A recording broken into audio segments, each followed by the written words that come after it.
Well, I think this is going to work. So I'm currently fixing some doors for a customer, and oh god, the exhaust. And kind of thought about doing something a little different once I finish these little jobs. So I mentioned before that I wanted to have a garage sale. So what I'm going to do is I'm going to finish these little doors here. I still got that door and a couple doors back here. So I'm going to build them. Should be done probably Monday or Tuesday of next week. And then what I'm going to do is everything you see here, everything, packing it all up, relatively packing it up, and I'm putting it all back here in this room right here. So it's going to be a little tight, and then what I'm going to do is whenever I need to build a door, I'm going to do it out back, over there, over there, over there. Yeah. So anyways, let me show you all this little trick. So currently there's some doors that got beat up quite a bit, and I'm trying to fix them so we don't have to order in, you know, a bunch of new doors. So, and Bondo's a quick, easy fix for that. So I'm going through, patching, I'm gonna sand it all up and prime it. Should be done hopefully tomorrow. But this right here, this door was kicked in, has the old mortise thing, and whenever it got kicked in, yeah, it was like this. So it went bam and broke out all this wood.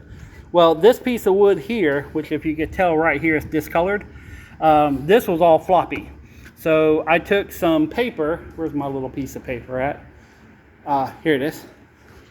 And guys, if you're ever like having to do thin wood, this is some really good information to have. But I took the epoxy, put it on the piece of paper, and shoved the paper up underneath here and smeared it off, and then clamped it down. And now it's all sanded, and I sanded it all down. So I'm gonna basically Bondo this whole area except for these holes. All this is gonna be Bondoed, just to get it kind of, you know, and this is a house that's being flipped, so it's not like it has to last years, but it will if need be, as long as no one else kicks it in. So I made a little template of this raggedy little thing, which still kind of sort of works, but it's, you know, people have tried to repair it and there's glue all over it. So I ripped down a little piece of wood, ripped down a little piece of plastic lattice, and I like the PVC lattice for doing forms, like I did forms over here for the hinge. See right here? So it makes a real nice, oh damn, that's sharp. Makes a nice clean edge, so whenever I sand it down, and I'm gonna just chisel this out here for the hinge, because all that was busted. So I did this, so the plastic doesn't stick to it, so it's, you know, it's good to knock back out. But I basically made a little form, set it all in here so I can just get messy with the Bondo and sand it all down, and I just take a little you know, hammer and a nail and just knock it out this way, and then I got everything back. So the only thing, I wish I had a piece of PVC for here, I just don't have any here.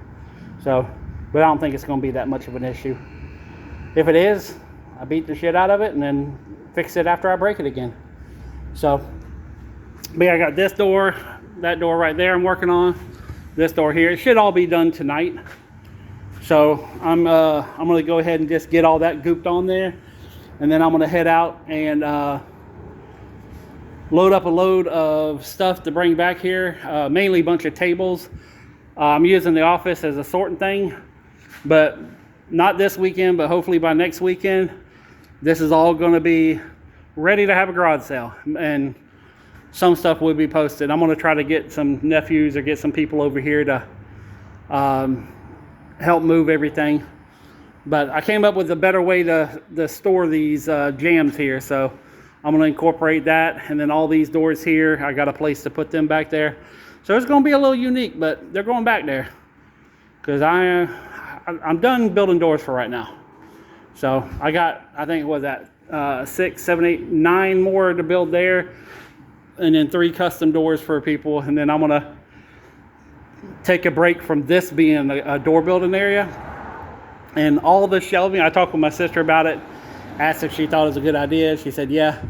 But all the shelving that I have, all the Maddox and the Lozier shelving, I'm going to line all the walls with shelving, and all the tables are going in the center.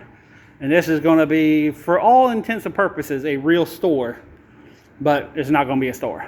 So it's going to be a big ass garage sale. And then I sell my life. Like straight up, every single thing gets put on the shelf, get a price put on it. And if there's little bits and pieces, they're going to stay in here until I find the other little bits and pieces, and I'm emptying all my storage units, my extra house, all my vans. I'm emptying everything and just bringing it all here and getting on the shelf and selling it, and I don't care. So yeah. Anyways, hopefully that little bit of technical info for fixing doors and stuff, you know, of course you need all this to do it, but you know, it's an easy way to fix a door if you got, you know, $1,000 worth of tools to do it and a few years knowledge. But this right here, like I said, this is a neat little tip. Anytime you're trying to do something weird, make a little jig. Don't put this in there, but you know, make a little jig and duplicate it, so that way you're not trying to rig up stuff later on. So anyways, peace, love, money. I am out.